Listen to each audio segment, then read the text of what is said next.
Olá, boa noite a todos, sejam muito bem-vindos ao Política YZ da Verde Minho TV. Estamos aqui novamente em casa de cada um. Esperemos que em breve possamos voltar à normalidade. Pelo menos nesta conversa que vamos ter aqui, vamos já ter notícias novas. Ao longo destes programas que realizamos em casa, falamos sempre de estado de emergência, confinamento. Hoje já vamos começar a abordar algumas das medidas e, felizmente, medidas de desconfinamento. Connosco hoje temos os nossos comentadores habituais, o Cristiano, o Jorge e o Miguel. Antes de mais, boa noite a todos. Muito obrigado pela vossa presença e a colaboração aqui connosco no nosso programa. Hoje temos três temas base para abordar na nossa conversa. Vamos começar por falar, então, como eu acabei de dizer, sobre as medidas de desconfinamento. Vamos analisar uma pequena análise, a opinião dos nossos comentadores sobre isso. Depois, e já um bocadinho fora do tema que nos tenha acompanhado nas últimas emissões, que é o Covid-19, vamos falar de uma questão que esteve em alta esta semana, aliás, duas. A injeção de capital que houve no novo banco criou bastante conversa na sociedade portuguesa, e a questão e a posição do Ministro das Finanças, Mário Centeno, no governo português. Vamos ouvir a opinião dos nossos comentadores e com certeza que vamos ficar muito mais esclarecidos sobre esta situação. Boa noite a todos. Vou começar, se calhar, pelo Cristiano. Cristiano, boa noite. Muito obrigado pela tua presença. Espero que esteja tudo bem contigo.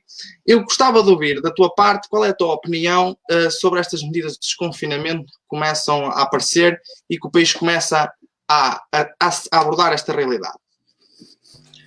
Em primeiro lugar, deixar uma boa noite a todos, aqueles que nos seguem pela Verde Minho TV. Boa noite também aos demais comentadores. Bem, em relação aqui à questão do desconfinamento, vai um pouco no sentido daquilo que foi o final do nosso anterior programa, porque efetivamente nós sabemos que, por mais importante que seja a questão de saúde, e isto digo porque todos nós sabemos que neste momento os casos de coronavírus não desapareceram. Bem pelo contrário, neste momento temos mais infectados, temos tido menos crescimento, mas temos em números absolutos mais do que tivemos. Portanto, a manter-se a tendência, mesmo não obstante estarmos neste momento a desconfinar, o que é facto é que estamos a desconfinar com cada vez mais infectados. E percebe-se que assim seja, isto é, percebe-se que neste momento se começa a dar este passo, porque o objetivo primordial numa situação como esta é efetivamente tentar, como nós fomos dizendo ou fomos ouvindo, achatar a curva, e isto quer dizer que nós pretendemos que não haja um crescimento descontrolado dos casos que vão surgir. Portanto, parece-me que conseguimos grande parte do objetivo, foi estabilizar o número de casos, e a partir daí entramos numa situação que é a questão a questão económica. Porque, por mais insensível que possa parecer dizer-se, não há efetivamente qualquer tipo de possibilidade de mantermos indefinidamente o país fechado, como foi durante o estado de emergência. E, além disso, também é importante que se perceba que, neste momento, há uma grande pressão da parte do setor social, de forma transversal, para que seja retomada a atividade económica. Em relação aqui às medidas de confinamento em concreto, eu parece-me que, ou melhor, não querendo ter um discurso demasiado redondo, como muitas vezes nos acusam, a nós políticos, de utilizarmos, mas as medidas de desconfinamento que estão a ser tomadas são as normais e são as possíveis. Isto é, por fases e por setores, vamos abrindo o país e retomando a normalidade, sendo que, quando se fala em normalidade, também não é novidade nenhuma, porque temos ouvido reiteradamente, todos os dias quase, que esta é uma nova normalidade. Isto é, não vamos poder, pelo menos até termos uma vacina, não vamos poder voltar à normalidade antes de março, ou, por exemplo, não vamos poder retomar a normalidade com o contacto social como tínhamos, com a forma como vivíamos. Isso acabou. É importante que tenhamos noção disso, que nunca nos esqueçamos disso no nosso dia-a-dia, porque aquele passado não voltará, pelo menos tão cedo. Dizer que também há aqui algumas notas interessantes. Por exemplo, a questão do teletrabalho. Tenho conhecimento que algumas empresas e mesmo o setor do Estado vão avançar para um eventual teletrabalho definitivo, isto é, algumas funções que podem ser realizadas efetivamente teletrabalho, poderá ser uma nova normalidade, que me parece que é de salutar, até porque, apesar de haver algumas dificuldades, todos sabemos, da prática de uma atividade económica a partir de casa, com às vezes dificuldades de conciliar a vida familiar com a vida de trabalho, mas me parece também que há uma eventual maior flexibilização a nível da vida das pessoas, com menos trânsito, é uma nova normalidade que me parece que desse prisma terá muito por ser explorado. Depois dizer que há aqui também, além das medidas normais de desconfinamento, que me parece que são razoáveis e as normais, aliás, se formos ver a forma como o desconfinamento é feito um pouco por toda a Europa, Portugal não faz diferente em praticamente nada, porque nós estamos a seguir um modelo europeu, de forma mais ou menos transversal, em que, dependendo das circunstâncias, em alguns países, algumas atividades retomam mais rápido, outras de forma mais lenta, tendo em conta também as particularidades de cada país. Mas dizer só que isto é basicamente o que está a fazer em todo lado. Agora, há aqui algumas críticas que têm que ser feitas, como é natural, nomeadamente a questão, por exemplo, as normas da DGS para infantários. Portanto, é completamente irrazoável que se peça a crianças de tenra idade, com, 5, 6 anos, que consigam manter o distanciamento entre elas, consigam estar quietinhas, que consigam obedecer a uma série de normas que nós sabemos que são letra morta, porque elas nunca poderão suceder. E muitas vezes também é isso que me preocupa um pouco, que é impondo normas de segurança para evitar situações de contágio que sabemos que são irreais, mas ainda assim retomamos determinadas atividades ou reabrimos determinadas áreas do país com normas que nós sabemos que são irrazoáveis. Para te dar um exemplo, no futebol tem-se discutido muito, por exemplo, a questão de que não poderá, na Alemanha isso está a ser discutido, porque o futebol retomou este fim de semana, mas que não pode haver abraços, nem aqueles ajuntamentos que nós estamos habituados a ver quando um jogador comemora um golo, mas, no entanto, os jogadores colocam-se todos lado a lado e, portanto, há contacto entre os jogadores, por exemplo, quando há uma falta. Portanto, parece-me que há aqui algumas medidas, não só no nosso país, mas um pouco por todo lado, que não são razoáveis, e é isso também que teremos que ter em atenção. E depois também há algo que me parece que será difícil de se conseguir fazer, não é uma crítica direcionada ao governo, é uma crítica direcionada, ou melhor, um alerta deixado à sociedade, mas que o governo terá que ter muita atenção, que é a questão de não se, à luz desta falsa normalidade, não termos uma propagação desenfreada do vírus com esta nova normalidade. Só deixar mais esta nota que me parece que nesta fase inicial as coisas têm corrido bem, porque não obstante nós termos claramente um país a voltar a funcionar, com as pessoas a poderem saírem novamente à casa dos seus familiares mais próximos, portanto há uma clara reaproximar da normalidade, digamos assim, e os casos de transmissão não têm sido muito significativos ou não tem havido um aumento generalizado. Portanto, isso parece altamente salutar e parece-me também que os portugueses têm conseguido assimilar grande parte daquilo que são as novas obrigações de cuidado e de distanciamento. Era só. Obrigado, Cristiano. Miguel, olá, boa noite. Espero que esteja também tudo bem contigo. Em relação a estas medidas de desconfinamento, o que tens a dizer? Qual é a tua opinião sobre este tema? Bom, antes de mais, boa noite a todos os membros do painel. Boa noite a quem está a ver-nos. Em relação ao desconfinamento, eu acho que é demasiado cedo para analisar o impacto que o desconfinamento gradual está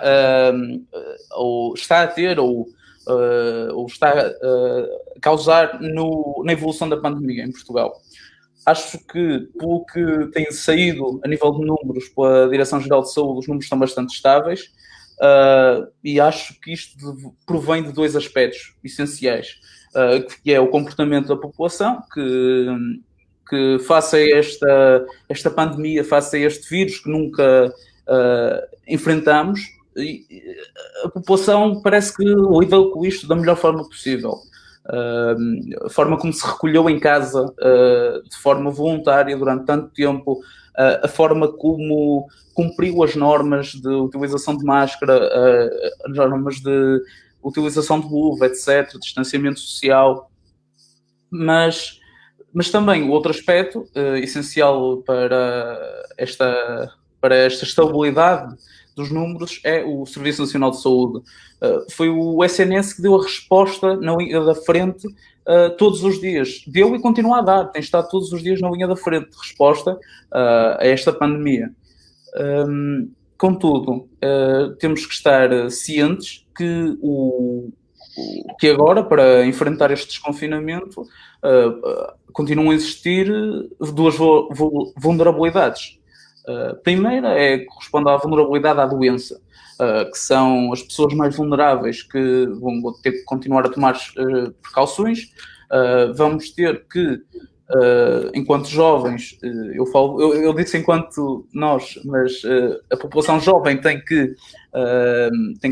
tem que respeitar o desconfinamento, não pode, mesmo que seja mais resistente ao vírus devido às condições biológicas, mas deve respeitar o desconfinamento, dado que isto é uma responsabilidade social, é saúde pública, mas as pessoas mais vulneráveis à doença também têm que ser protegidas, nomeadamente quem trabalha.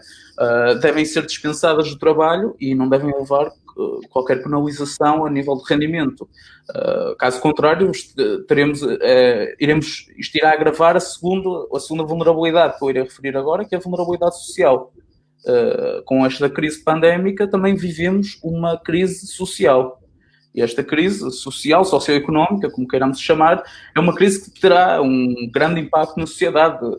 Não é à toa que os mercados estão constantemente em queda, não é à toa que os cortes nos salários ocorrem.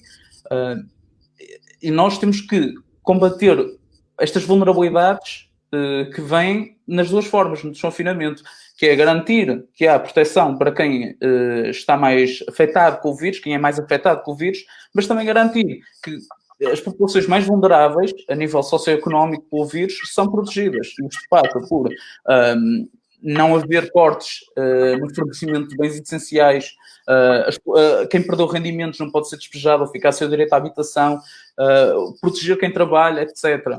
E tudo isto, quer o fator de proteção contra a doença, quer o fator de proteção social, devem ser tidos em conta e devem ocorrer. Caso contrário, só iremos ter uma catástrofe até, diria, dado que o que aí vem não é fácil. Ainda não sabemos se vem uma segunda vaga do vírus ou não.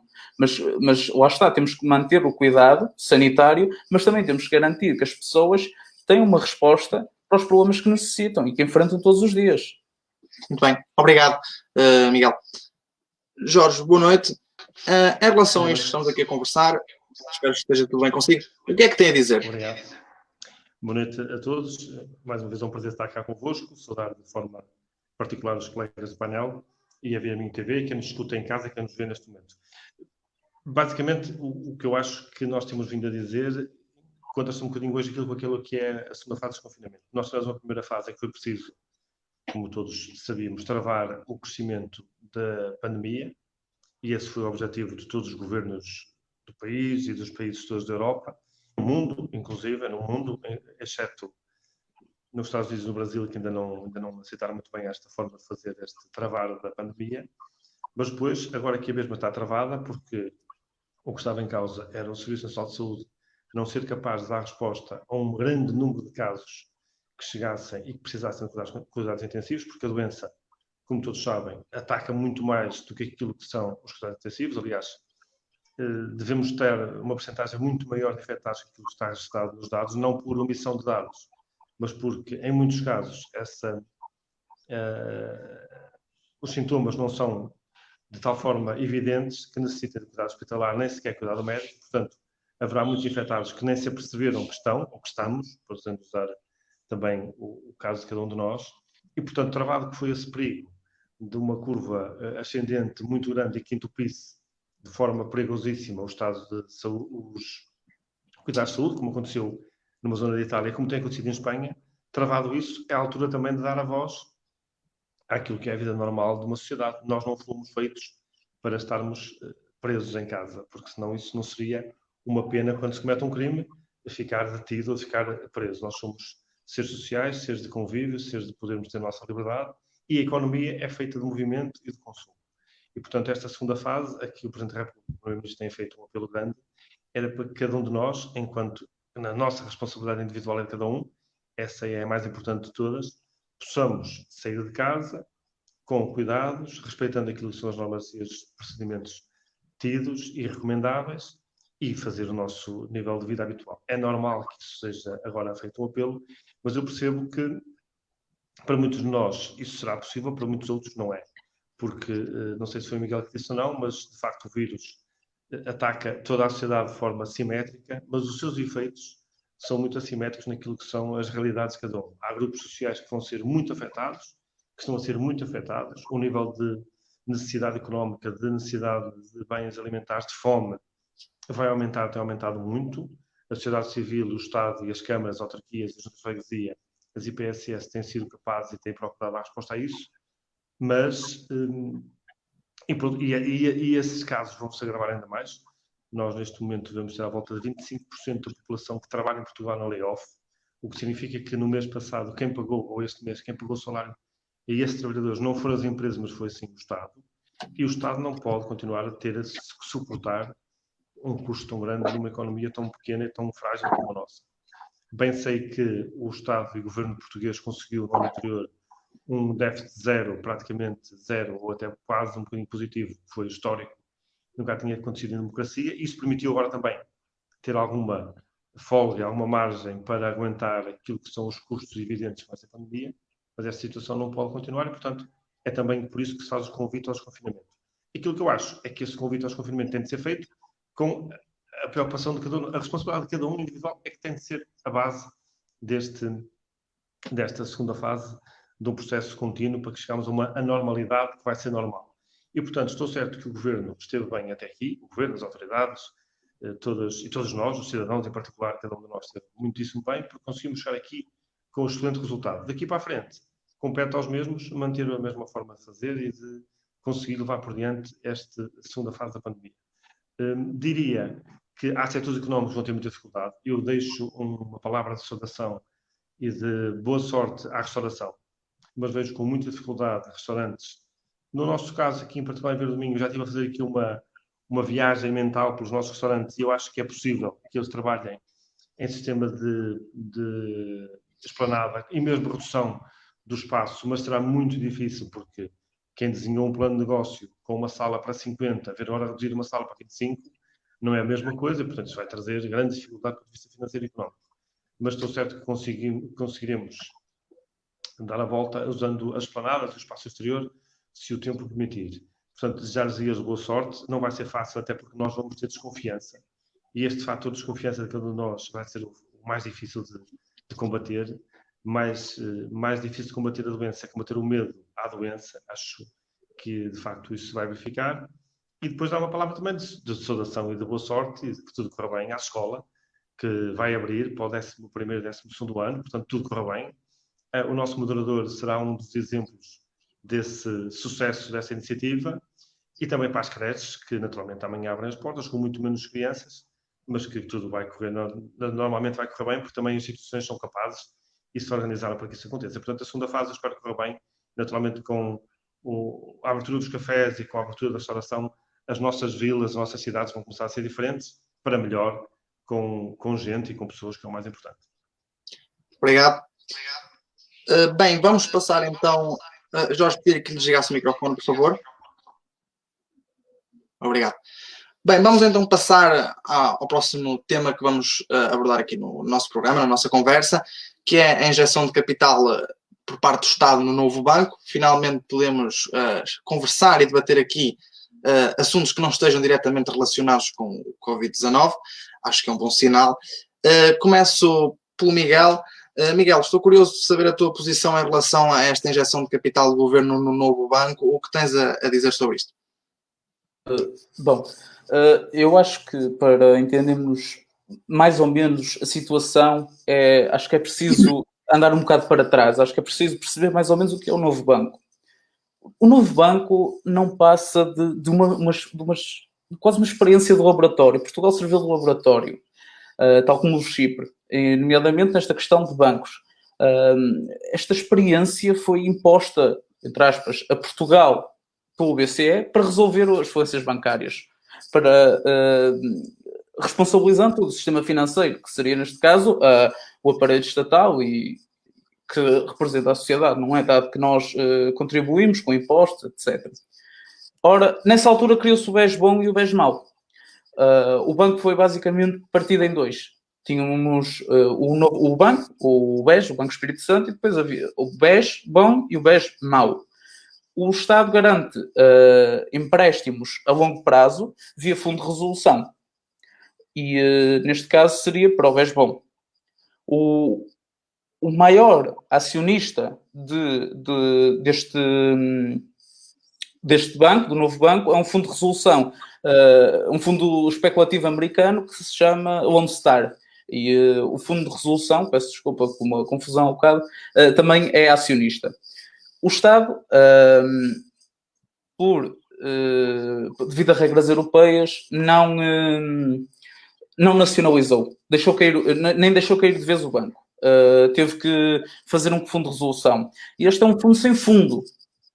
Por muito que estranho pareça, é basicamente o fundo de resolução, uma espécie de conta que tanto o Estado como outros bancos financiam, bancos privados, atenção, basicamente este fundo, esta solução foi uma solução de divisão de custos, de forma a preparar um banco, de forma a fazer com que o novo banco fique mais resiliente e mais forte para enfrentar crises. Ora, aqui é preciso ter noção de que quem mete o dinheiro devia ser quem manda. Acho que é algo bastante lógico. E acho que faz todo sentido que tenha-se defendido, o Bloco de Esquerda, nomeadamente, tenha defendido a nacionalização do BES, mesmo com dívidas. Porque hoje o Estado estaria a receber os dividendos. O Estado estaria a receber o dinheiro que investiu no novo banco, que investiu na parte boa do BES, e estaria a receber este dinheiro. E nesta situação em que estamos, de fundo de resolução, em que o Estado tem 25% de capital, mas assume todos os custos, não está a receber nada. Só paga a conta. Basicamente temos um Estado que está a pagar, mas que depois não recebe nada. O que não faz, acho que é bastante perceptível. Miguel, desculpa interromper o teu raciocínio. Em relação à injeção de capital que o Estado teve recentemente, estes 850 milhões de euros, antes da auditoria, depois da auditoria, esta incoerência que houve, esta confusão que houve com o Primeiro-Ministro, qual é a tua que disse à Catarina Martins, do Bloco de Esquerda, que não haveria mais dinheiro para o novo banco sem haver os resultados da auditoria? Qual é a tua visão sobre esta situação que aconteceu? Gostava de saber a tua opinião. Em relação à atuação desta... Sim, exato. Ok. Eu acho que em relação a esta situação, eu acho bastante curiosa. Eu acho que, na verdade, o que se passou foram jogos políticos. Mas acho que não faz sentido que o que tenha havido tenha acontecido. Acho que é um desrespeito ao compromisso que foi estabelecido com o Parlamento, e acho que é um desrespeito para com todas as pessoas, não é? O dinheiro que está a ser investido, que está a ser injetado no novo banco, é dinheiro dos portugueses e das portuguesas. Acho que isso é bastante claro. Eu acho que agora não há desculpas. Não há desculpas para continuar a entregar mais dinheiro ao fundo acionista, ao fundo especulativo, que é a Lone Star. Acho que é mais importante travar agora estas injeções financeiras. Acho que é mais importante travar os bónus que são distribuídos pela administração do novo banco e travar o ataque ao erário público. Acho que é essencial que agora se mude este rumo de investimento, de contínua injeção em bancos, e que passemos a tomar atenção às pessoas, porque só para terminar, estes 850 milhões de euros injetados no novo banco davam para cerca de 3 anos de propinas para todos os estudantes do ensino superior. Ou seja, eu acho que isto explica porque é que o governo não suspendeu as propinas no início desta pandemia, no ensino superior. Foi para gastar e para estourar, que não há melhor palavra, no novo banco. Mas lá está, eu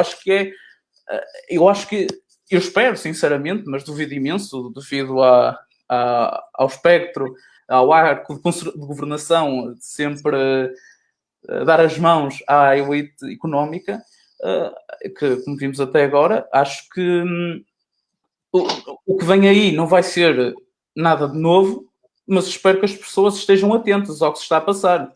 850 milhões de euros é muito dinheiro que poderia ter sido investido nas pessoas. poderia ter sido utilizado para a suspensão das propinas, para o reforço dos salários, para o reforço dos rendimentos, mas foi para um banco, para um novo banco. Nós continuamos a pagar a conta, continuamente. Nós pagamos, mas não gerimos o banco. Ficou clara a tua posição, Miguel. Obrigado. Jorge, em relação a esta questão do novo banco, qual é a sua visão?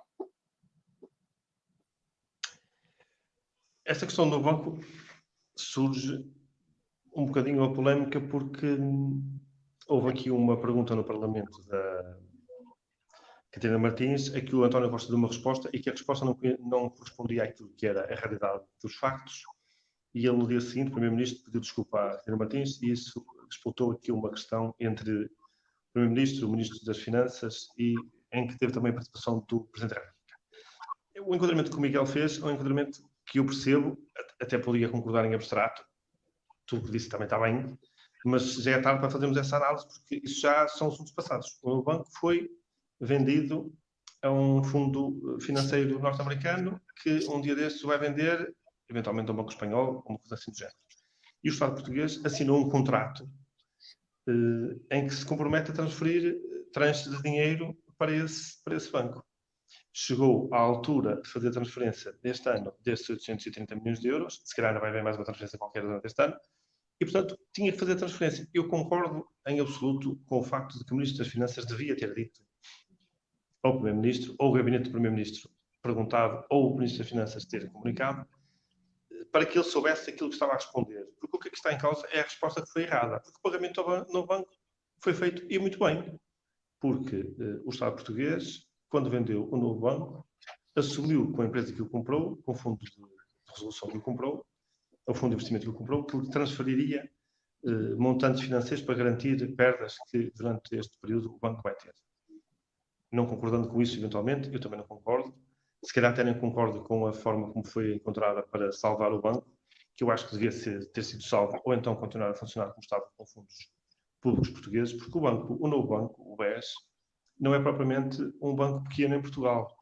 E serviu e serve para apoiar muitas famílias e muitas empresas. Porque nós, quando falamos da banca, não podemos ter sempre o princípio um bocadinho do Bloco de Esquerda, que é os bancos são todos maus, não fazem falta para nada e nós devemos pôr o dinheiro nas outras coisas. Mas a economia não funciona sem bancos, porque o banco é quem, se calhar em Portugal, funciona durante muito tempo mal.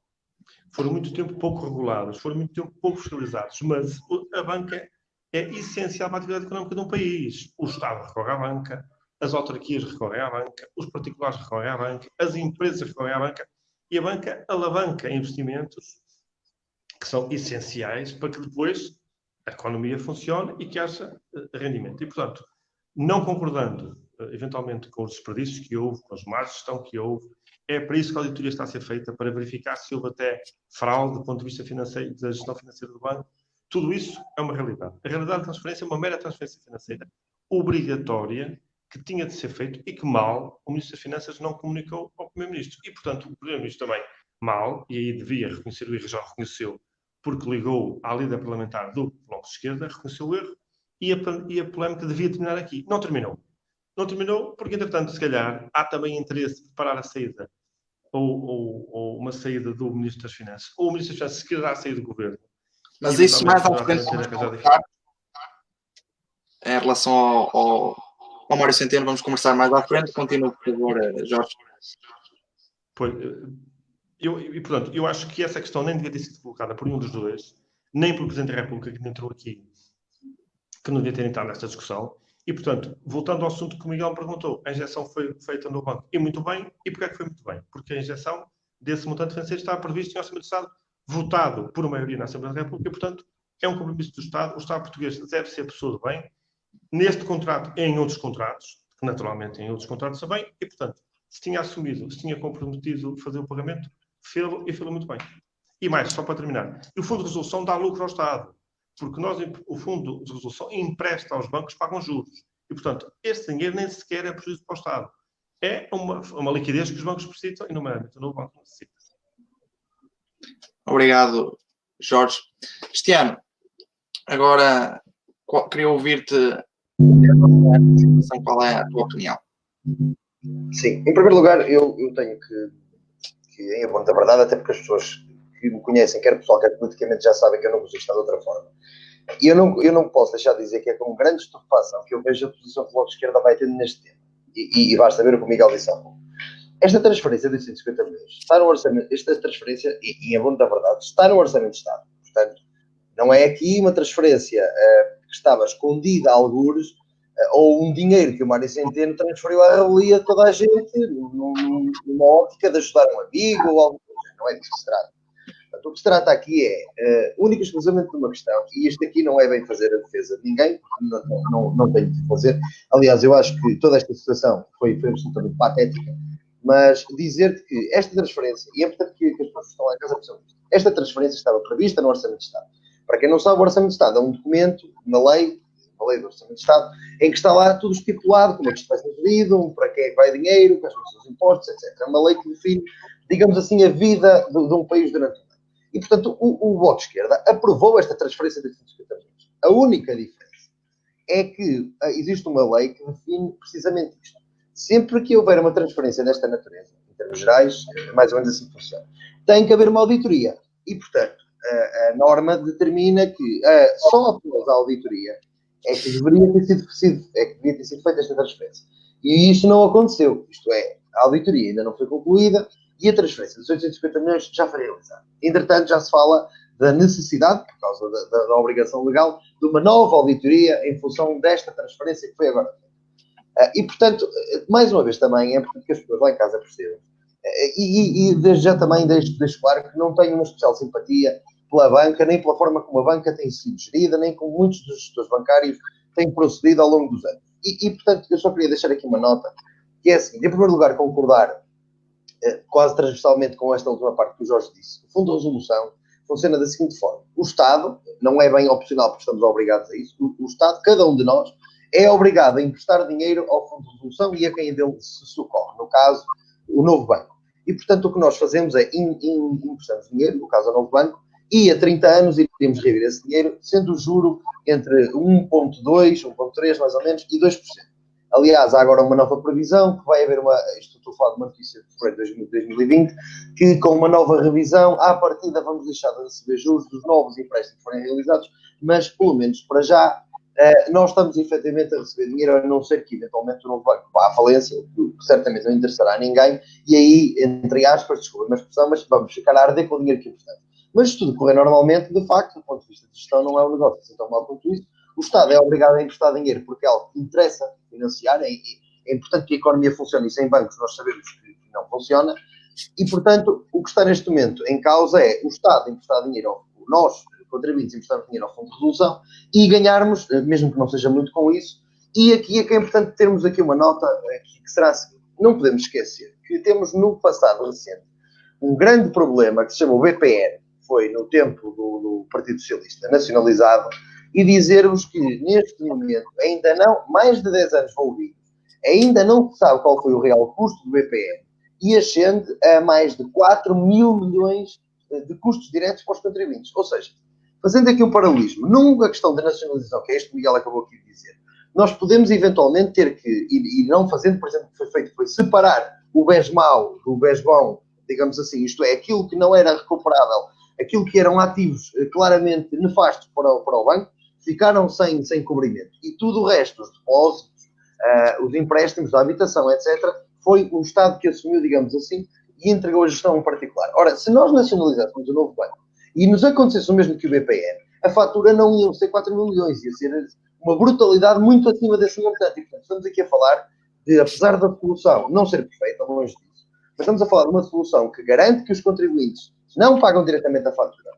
A única coisa que neste momento estamos obrigados a emprestar dinheiro, isso sim não nos é voluntário, mas estamos a emprestar dinheiro com perspectivas de retorno, enquanto no caso do BPN, não, nós tivemos que chegar lá e pagarmos nós as obrigações do Estado, porque nacionalizamos todas as dívidas e todas as obrigações que o banco tinha que respeitar, foram os contribuintes que as pagaram. Portanto, é importante que nunca esqueçamos isto, porque nacionalizar um banco, como foi nacionalizado o BPN, é um verdadeiro crime para a democracia e é um verdadeiro crime para todos os contribuintes, como eu, como todos os que nos estão a ouvir, que depois eles sim é que vão ter que ser chamados a pagar a fatura.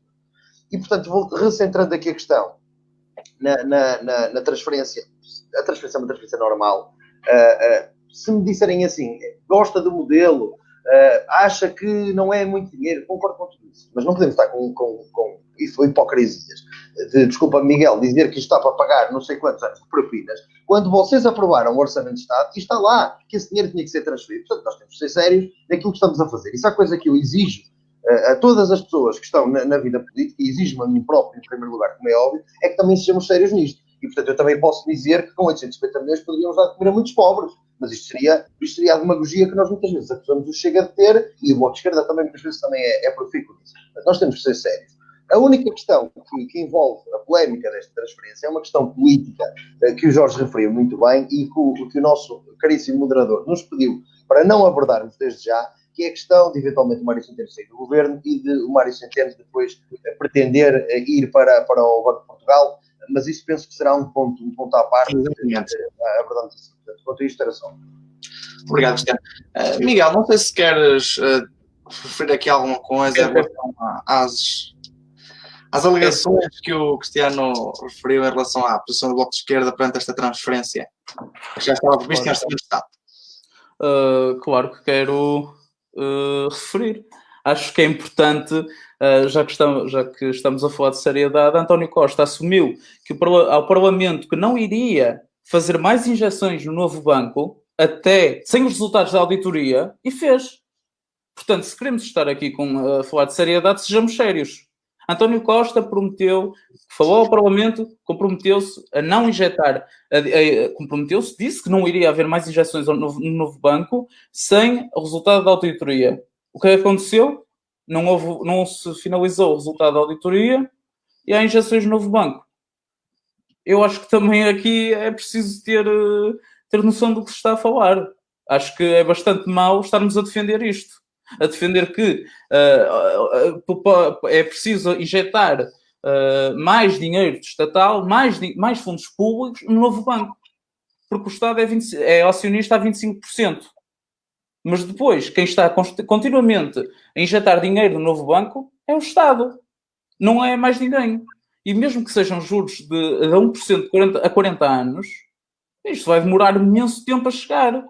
O dinheiro que poderia estar a ser investido agora, nesta altura difícil, que estamos todas e todos a viver, está a ser injetado em bancos. O que o Cristiano quer dizer que é demagogia falar de 850 milhões de euros que poderiam ter sido utilizados para pagar as propinas a todos os estudantes portugueses durante 3 anos. Eu não acho que não seja demagogia. Acho que é falar seriamente com as pessoas. Acho que estes 850 milhões de euros estavam no Orçamento de Estado. Mas o Primeiro-Ministro comprometeu-se a injetá-los após a auditoria. O que não aconteceu. Portanto, sejamos sérios e façamos a discussão. É que se alguém explicar isto... Esta questão que tu levantas aqui também implica muito na questão da resolução que foi encontrada aqui há uns anos atrás, em 2016, creio eu, não quero cometer nenhum erro, mas penso que seja, na questão da recuperação do banco. O governo, na altura, decidiu esta forma de recuperar o banco, que Mário Centeno disse esta semana que foi a pior, palavras dele, pior resolução bancária da Europa. Lá está, também se prende com esta questão da talvez triste resolução que foi encontrada. Não sei se algum de vocês quer comentar muito rapidamente esse ponto. Jorge, Cristiano. Jorge, acho que quer falar. Deixa-me só dizer um bocadinho em relação... Posso? Em relação àquilo que estava a dizer o Miguel, eu acho que o Bloco de Esquerda aqui, o Bloco de Esquerda ou o Miguel, alguém está a confundir. Porque a questão é a seguinte. O António Costa, de facto, disse mal e corrigiu o erro e pediu desculpa ao líder parlamentar do Bloco de Esquerda. Portanto, esse assunto está também ultrapassado, porque ninguém, e eu já disse isso aqui na primeira intervenção que fiz, e volto a dizer outra vez, ou ele esteve mal quando assumiu uma posição que não tinha condições para assumir, ou esteve mal o Centeno quando não transmitiu ao Primeiro-Ministro que tinha sido feito o pagamento dessa transferência. A transferência tinha de ser feita. Isso é um assunto que, na minha opinião, o que aqui aconteceu foi uma questão política que o nosso moderador quer que se discuta a seguir. O que está em causa é uma questão, eventualmente, política entre o Primeiro-Ministro e o Ministro das Finanças, que não teriam ali, em algum momento, bem, e que causou aqui um mal-estar desnecessário, já disse também, repito, desnecessário. O tempo não é o tempo de discussões políticas, muito menos de quesilas políticas internas dentro dos partidos ou dos governos. É tempo de trabalhar, de agir, de resolver problemas. E, portanto, esta questão aqui terei que concordar com o Cristiano a 100%. Está em Orçamento de Estado. Orçamento de Estado é uma lei votada pelo Parlamento Português, votada pelo Partido Socialista, PC, Bloco de Esquerda, PAN, e acho que são esses partidos que votaram este Orçamento de Estado. E, portanto, está previsto lá esta transferência financeira. Ô Miguel, dizer que esse dinheiro dá para fazer propina, dá para fazer muitas mais coisas, mas não pode dar porque está comprometido para isso. E, portanto, eu volto a dizer, tenho reservas grandes em relação a muita da banca portuguesa. Mas volto a dizer que sem banca não há economia. Aqui em Portugal e no mundo inteiro. É um sistema que temos, é um sistema que há muitos anos está adotado. Segundo ponto, há bancos bons, há bancos menos bons, há bancos melhor geridos, bancos pior geridos. A auditoria já devia estar concluída, se calhar ainda não está. Quando tiver, também há de ter o seu resultado. E mesmo vamos lá ver, fazer um exercício meramente retórico. A auditoria era feita e tinha dado resultado que houve má gestão, houve dano. Não se fazia a transferência na mesma. O governo deixava de fazer a transferência porque a auditoria dava um resultado negativo ou pode dar um resultado negativo. E o contrato financeiro que está assumido e que tem que ser concretizado com quem está à frente do banco. O banco ia deixar de ter capital para pagar salários, para pagar empréstimos, para pagar aquilo que tem que fazer durante a sua atividade normal. Não podia acontecer. Portanto, o pagamento teria sempre que ser feito. E eu acho que se entrou aqui numa discussão um bocadinho sem sentido, mas também fazia falta para sair um bocadinho do assunto do Covid, até para nós termos outro tema e para podermos aqui confrontar as posições distintas que nós temos. E eu percebo que o Bloco de Esquerda diga isso como o Miguel disse. Mas também, porque se calhar continua a ter a vantagem de nunca ter estado no governo e, portanto, não ter que decidir. Mas a questão estava tomada e, portanto, tinha de ser feita a transferência, foi feita, e no meu entender, bem. E agora, a auditoria há de vir, há de trazer um resultado e há de ter os seus efeitos práticos a seguir. Quanto àquilo que é a seriedade da discussão no Parlamento Nacional, é evidente que o António Costa teve mal, mas também teve bem no dia seguinte, em público, pediu desculpa, disse que tinha cometido um erro e este assunto ficou, na minha opinião, ficou resolvido. Quanto ao BPN, Cristiano, seria um programa inteiro para discutir a questão do BPN, mas eu recordo que no BPN teve uma série de gente ligada ao Partido Social Democrata, que é melhor nem falarmos disso agora, porque senão temos o programa até uma da manhã. Obrigado, Jorge. Posso só fazer um breve comentário? Não sei se alguém quer... Sim, força. Muito curto. Não, é que eu acho que é importante para encerrar este tema. Que um pedido de desculpas não justifica 850 milhões de euros injetados no novo banco. Desde 2014 que o Estado já destinou... Miguel, desculpa, não me interromper. Qual é a parte de euros? Um breve, por favor. É a parte de que isso está no Orçamento de Estado que tu aprovaste que não percebes. Eu não aprovei nada, mas... Não, desculpa, tu estás aqui enquanto representante do voto de esquerda. Sim, mas em relação... Pois é, mas posso...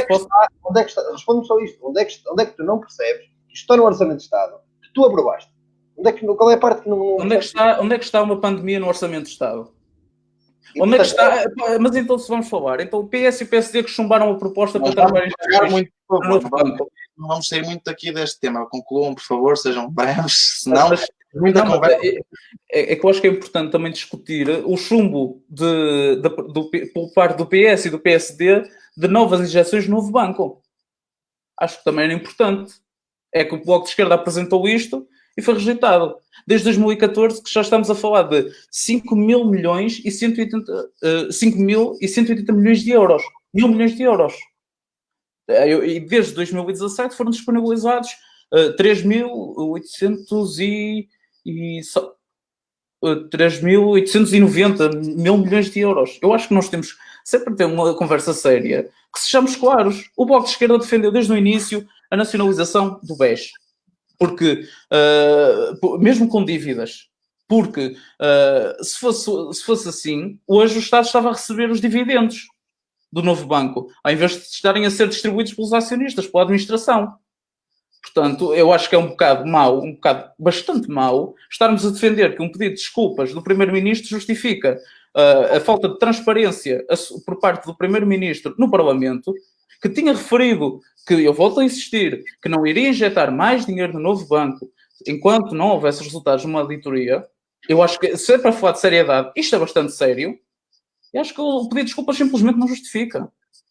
Muito bem, ficou clara a posição, Miguel, obrigado. Vamos passar ao próximo tema, porque acho que o Novo Banco e BPN, como disse o Jorge, dariam para um programa inteiro e muito longo. Vamos passar para o próximo tema, que o Jorge também já se pronunciou um pouco sobre ele, que é uma coisa leva à outra, não é? Isto anda um pouco tudo ligado. Em relação à questão do Mário Centeno e a sua posição no governo, que ficou um pouco dúbia com este problema que houve com esta injeção de capital. Começo exatamente pelo Jorge, que já tinha levantado um pouquinho o véu. Jorge, força. Quero ouvir a sua opinião. Eu, para fazer a ligação de uma coisa para a outra, eu continuo a não perceber, a não entender, ou pode ser problema meu de interpretação, com uma afirmação que o Miguel já fez 2 ou 3 vezes, que é o governo está a injetar dinheiro, o governo não está a injetar dinheiro nenhum no novo banco. O governo está a pagar ao Fundo de Resolução um montante que estava previsto no Orçamento do Estado para que o Fundo de Resolução empreste ao novo banco para que ele possa desenvolver a sua atividade. Se concordamos com isso ou não é outra questão, se achamos bem esse modelo ou não é outra questão, mas foi o que aconteceu e aconteceu bem, porque o Estado não é o governo do Partido Socialista, é um Estado, é uma pessoa de bem, que tem que pagar os seus compromissos. E esse compromisso é muito sério, porque o novo banco não é propriamente... O novo banco emprega milhares de pessoas em Portugal, só para pagar os salários. Se mais não fosse, só para pagar os salários dessas pessoas, já valia a pena ter feito a transferência. Miguel, desculpa lá, não podemos dizer que se tem a injetar dinheiro como se tivesse a pôr dinheiro em cima de alguma coisa que vai a seguir não ter feito nenhum.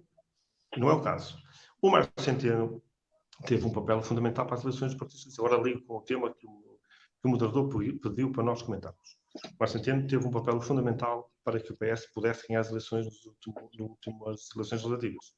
Como sabem, o governo conseguiu uma gestão das contas públicas que, com alguma discussão à mistura, com redução de algum investimento público, com cativações, com uma série de questões, mas também com muito rigor e com alguma política de incentivo ao consumo e reposição de rendimentos, que essa é que é a questão mais importante, uma reposição de rendimentos que permitiu que as pessoas pudessem ter melhor qualidade de vida, a economia pudesse crescer a níveis que anteriormente tinha crescido, conseguimos ter as contas equilibradas. E, portanto, o Mário Centeno chegou ao fim da legislatura convicto que tinha feito um bom trabalho e, se calhar, com vontade até de poder sair do governo e assumir outras funções, eventualmente elas quais fossem.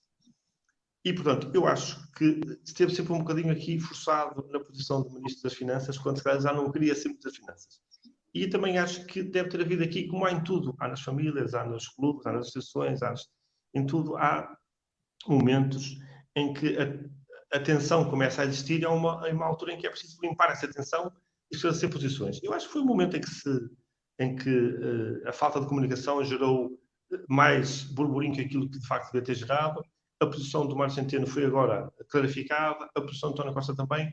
Eu estou certo que o Mário Centeno parece, pela leitura que fazemos, do que vemos, do que ouvimos, do que vamos ouvindo aqui ou lá. Quem gosta da política como nós gostamos, vamos ouvindo o comentário político, a análise, vamos lendo, que será o ministro para chegar até o final do verão, e depois seguirá um outro caminho, e o governo terá que arranjar, neste caso o primeiro-ministro, um outro ministro das Finanças, que eu espero que seja tão competente como foi este até o momento. Obrigado, Jorge. Mas também se colocou aqui uma questão do governo de Portugal, que depois mais a sua possível passagem para o governo de Portugal, depois mais à frente, se quiser comentar, poderemos fazê-lo nós. Cristiano, em relação a esta posição e esta situação que aconteceu no governo português com o nosso Ministro das Finanças, o que tens a dizer sobre isto? Em primeiro lugar, parece-me claro que alguém está a falhar à verdade. Não te digo que isto seja uma mentira deliberada, nem nenhuma espécie de teoria de conspiração, mas parece-me claro que alguém está a falhar à verdade. Até porque logo depois de ter instalado o verniz entre o Primeiro-Ministro e o Ministro das Finanças, o Ministro das Finanças veio logo esclarecer que nada é feito sem previamente ser debatido em Conselho de Ministros, como é natural, não é ninguém... À partida, o Sr. Ministro das Finanças não acordará de manhã e pensa, vou aqui nas costas de todos os meus colegas de governo, e principalmente nas costas do Primeiro-Ministro, fazer aquilo que quer que seja, sem que isso seja debatido em Conselho de Ministros, porque é lá que eles efetivamente, é lá que é o local próprio para efetivamente se terem as conversas políticas e como é que vai ser feita a gestão no imediato. E, portanto, parece-me que o Primeiro-Ministro poderia... há aqui depois uma história de que houve uma comunicação, só que essa comunicação ficou presa numa espécie de secretaria e que depois, quando não foi imediatamente informado o Sr. Primeiro-Ministro, daí ter havido ali um desfazamento de horas e, portanto, Ele responde à Catarina Martins que não haveria transferência, mas a transferência final já tinha sido feita.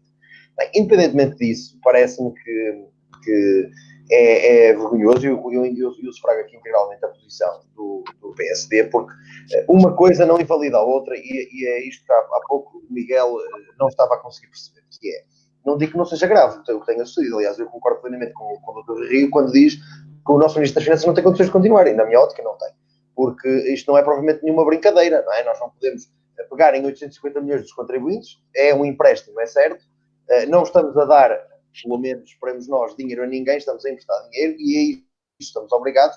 Agora, se havia um compromisso político que só seria feita a transferência após a auditoria, esse compromisso político tem que ser seguido e qualquer circunstância que fuja a isto é absolutamente inaceitável e terão que ser tidas, ou melhor, terão que ser tiradas as legislações e tem que haver consequências, nomeadamente políticas. E depois, parece que é uma coisa muito portuguesa de que ninguém nunca quer assumir responsabilidades de nada e parece que é quase uma vergonha assumir responsabilidades políticas.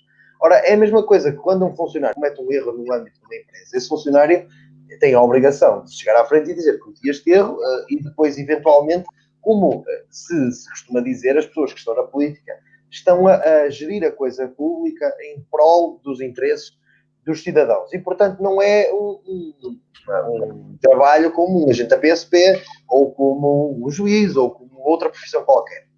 É uma servidão, por assim dizer, que determinada pessoa está a fazer em prol da população, a gerir o país em prol da população. E, portanto, quando há erros, e este é um erro claramente, a ser, não sei se será de Mário Centeno, será do Primeiro-Ministro, mas parece-me claramente que Mário Centeno aqui tem culpa no cartório. E que ele só ainda não bateu com a porta, porque efetivamente ele está com a intenção de ir para o Banco de Portugal. Parece-me claríssimo isso. Aliás, não é à toa que o nosso Presidente da República vem se pronunciar contra isto, depois é acusado de ingerência, e depois vem pedir desculpa, e depois afinal o PS apoia o nosso atual Presidente da República para uma candidatura, e depois vem o nosso Presidente da República dizer que o Primeiro-Ministro esteve muito bem, e portanto está fácil de ver qual é o jogo político que está aqui em causa. Agora, deixo também desde já a nota que me parece, apesar de eu saber que não é caso único, já foi feito no passado, parece-me que é altamente censurável e na minha ótica há um claro conflito de interesses. Alguém ser Ministro das Finanças e daí a 15 dias ser Governador do Banco de Portugal com todas as funções e inerências e a importância ainda do cargo. Portanto, parece-me que deverá haver menos, se nós defendemos uma maior independência e menos promiscuidade no setor político, é aqui também que tem que ser, as coisas têm que ser ditas, e parece-me que não deverá ser possível a um Ministro das Finanças passar para o Governador do Banco de Portugal, pelo menos no imediato, se bem que, óbvio que se falássemos este assunto daqui a 10 ou daqui a 15 anos, não parece que este tipo de problema surgiria. E, portanto, o que me parece, no fundo, é que há aqui um jogo político de dividendos entre o Governo, o Presidente da República e também o Ministro das Finanças, que está a preparar o seu caminho e parece-me que será basicamente isso. Não digo que não seja, só para terminar, não digo que não seja uma situação grave, que deverá haver consequências políticas, como é óbvio, mas não se podem misturar, isto é a bom da verdade, a questão da transferência dos valores com o facto de eles terem sido transferidos com ou sem conhecimento do Primeiro-Ministro. Obrigado, Cristiano. Miguel, gostava de ouvir a opinião em relação ao Mário Centeno e à questão que se gerou por causa desta transferência de dinheiro que existiu. Em relação, eu acho que já deixei clara a minha posição. Eu acho que o que aconteceu foi uma vergonha, e uma falta de transparência tremenda. Não sei o que se passou internamente, mas já não é a primeira vez que há rufos e os ânimos os ânimos estão muito ao flor da pele. Já não é a primeira vez, dado que já houve confrontação, entre aspas, entre o Primeiro-Ministro e Mário Centeno, Ministro das Finanças, mas eu acho que o mais importante não é discutir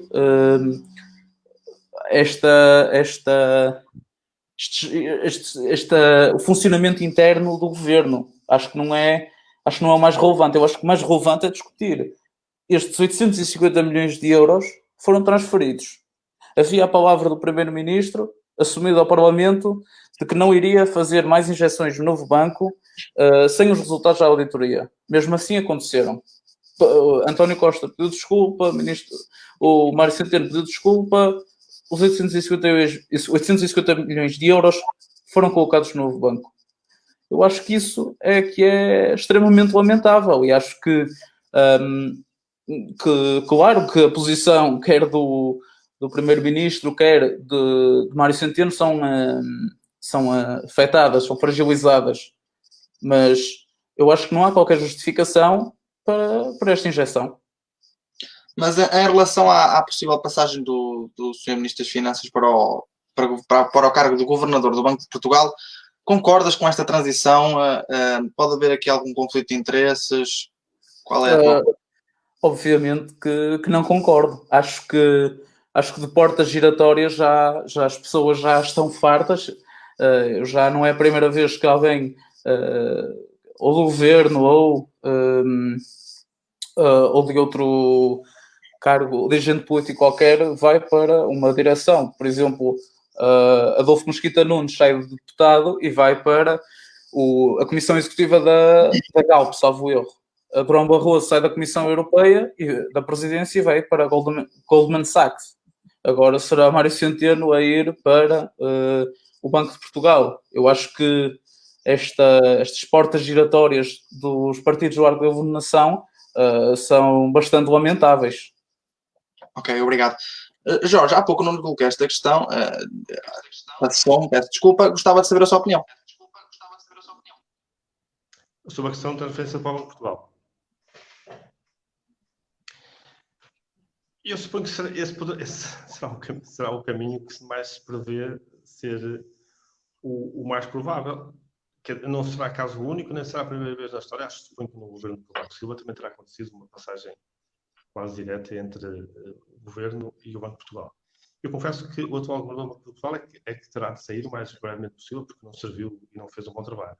Se o Mário Centeno for ao Banco de Portugal, acho que será um belíssimo governador do Banco de Portugal, porque, aliás, ele é da casa e poderá fazer bem esse papel. Poderia haver um período de nojo entre o tempo que sai do governo e uma nova função, também é provável que sim, e até sou defensor que isso possa acontecer, mas no caso parece-me que isso não irá acontecer e que será uma passagem para o governo do Banco de Portugal. Seja como for, volto a dizer e a reafirmar que não me parece que o assunto seja tão grave politicamente como tentam pôr o Bloco de Esquerda e o PST, até mais o PST, porque o Bloco de Esquerda acho que entendeu o pedido de desculpa do Primeiro-Ministro e não falou mais no assunto como engano. O PST é que pediu a cabeça do Ministro e pediu uma série de coisas que não fazem muito sentido nessa altura, mas a nossa política do PST é do PSD e não é minha, é do PS. Porque neste momento a questão não se podia colocar duas questões. Primeiro, não se podia colocar o não pagamento da tranche financeira, não se podia colocar uma demissão do Ministro das Finanças, até porque quem interveio neste processo e fez o telefonema decisivo pelo que se sabe para que o Ministro Centeno continuasse foi o Presidente da República, porque percebeu que ele próprio tinha feito a asneira quando numa intervenção na Alta Europa veio dizer que o António Costa é muito bem e isso é que despoltou depois em uma série de problemas. Portanto, é absolutamente crucial que o país não tenha crise política nesta altura. O país está a viver, falamos isto no início, um momento delicadíssimo do ponto de vista social e económico, em que tudo deve estar preocupado com aquilo que é o resultado dos efeitos económicos da pandemia. Tudo o resto é acessório. Quanto ao Mário Centeno, eu suponho que no final do verão não será Ministro das Finanças, onde vai estar, também me parece que é evidente para todos que será o Banco de Portugal. Obrigado, Jorge. Bem, estamos a chegar a uma hora de conversa. Pedir-lhe que desligasse o microfone, por favor, Jorge. Obrigado. Estamos a chegar a uma hora de conversa, como eu estava a dizer, uma boa conversa. Finalmente conseguimos abordar aqui temas que não estejam diretamente ligados com a pandemia que infelizmente nos assolou e também começamos a abordar aqui um desconfinamento, a luz ao fundo do túnel. Começamos a vê-la, felizmente. Bem, agora que estamos a terminar, eu gostava de, como habitualmente fazemos, aqui umas considerações finais. Posso começar pelo Cristiano. Muito breve, por favor, uma consideração final que queiras fazer. Consideração muito breve. Dizer às pessoas que nos ouvem, lançar novamente o apelo, porque estamos a desconfinar não significa normalizar, nem significa voltar àquilo que era antigamente, significa que vamos restituindo uma normalidade e vamos restituindo alguns dos direitos, por mais que se diga que a democracia não estava suspensa, e que é óbvio que não estava, mas ainda assim havia limitações a que todos estávamos sujeitos. Essas limitações estão a ser gradualmente retiradas e, portanto, o que eu posso pedir às pessoas é que, em primeiro lugar, a todos os empresários e todas as pessoas que se viram afetadas por esta pandemia, que sejam resilientes, que não desistam e que vão à luta, porque melhores tempos virão, estou certo, e estou certo que esta questão do vírus poderá mesmo estar muito bem encaminhada para termos o problema controlado, apesar de que nós sabemos que, infelizmente, não o conseguiremos distinguir no imediato e será um infeliz parecer que teremos nos próximos tempos. E depois dizer também às pessoas que sejam responsáveis e que sejam compreensíveis uns com os outros, nomeadamente em relação às normas que ainda temos que respeitar, a questão do distanciamento físico, não distanciamento social, porque nós devemos estar mais próximos uns com os outros. Agora temos é que manter efetivamente algum distanciamento físico e isso é o mais importante. E nunca nos podemos esquecer que temos que o manter quando estamos na fila de supermercado, quando estamos em contacto uns com os outros, quando vamos ao cabeleireiro, temos que ter sempre, rigorosamente sempre esse cuidado, porque corremos o risco de, se embandeirarmos em arco, como muitas vezes se diz, termos que reverter este desconfinamento que estamos agora a pôr em prática, com consequências brutais, novamente, para o setor económico. Obrigado, Cristiano. Miguel, uma consideração final que queiras fazer. Muito breve, por favor. Eu acho que temos que, todas e todos nós temos que manter cuidado, obviamente. Isto é um processo bastante complexo, temos que proceder com bastante cautela, mas também acho que devemos ter em conta que, mesmo estando em pandemia, temos-nos comportado enquanto coletivo total que é a sociedade portuguesa, temos agido muito bem, temos agido com muita cautela, temos agido de uma forma extraordinária para o que estamos a viver e acho que é continuar assim. Acho que os portugueses e as portuguesas mostraram que sabem o perigo que é a irresponsabilidade social, que afetaria a saúde pública, e acho que se comportaram bastante bem a continuar assim e não desistir, porque nós temos que continuar a viver, tal como já foi mencionado várias vezes. Mas também acho que é importante ter em conta que há outros aspectos essenciais para isto. Por exemplo, o SNS. O SNS esteve sempre na linha da frente e continua na linha da frente de combate à pandemia. E acho que é com solidariedade, com união e com igualdade que iremos continuar e iremos conseguir ultrapassar este vírus e esta pandemia. Obrigado, Miguel. Jorge, uma consideração final, por favor, para finalizar este programa. Muito breve. Desejar a todos que este segundo período seja igual ao primeiro, dar uma palavra de responsabilidade de cada um de nós. Eu acho que agora depende só de nós. O Estado já tinha o que tinha a fazer, as direções de saúde também, portanto, cada um de nós é responsável. Desejar o maior sucesso às entidades e às empresas que amanhã retomam a sua atividade económica. Não vai ser fácil, claro que não.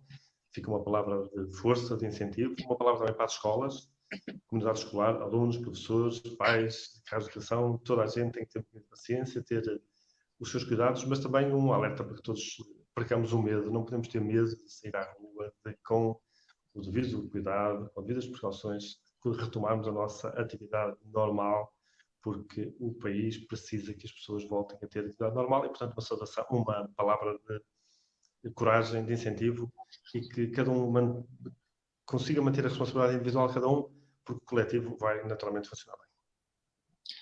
Obrigado, Jorge. Bem, poderia desligar-se o microfone, por favor? Obrigado. Chegamos ao final do nosso programa. Muito obrigado, meus senhores, por estarem aqui connosco a debater estes assuntos que finalmente e felizmente, como já disse ao longo das programas, já não se prendem totalmente com a questão do Covid-19.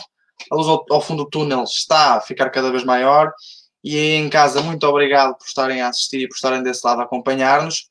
Em breve estaremos todos juntos novamente e os votos que a Verde Minho TV deixa é que vai ficar tudo bem, com certeza. E muito obrigado por estarem aí desse lado e uma continuação de uma boa noite.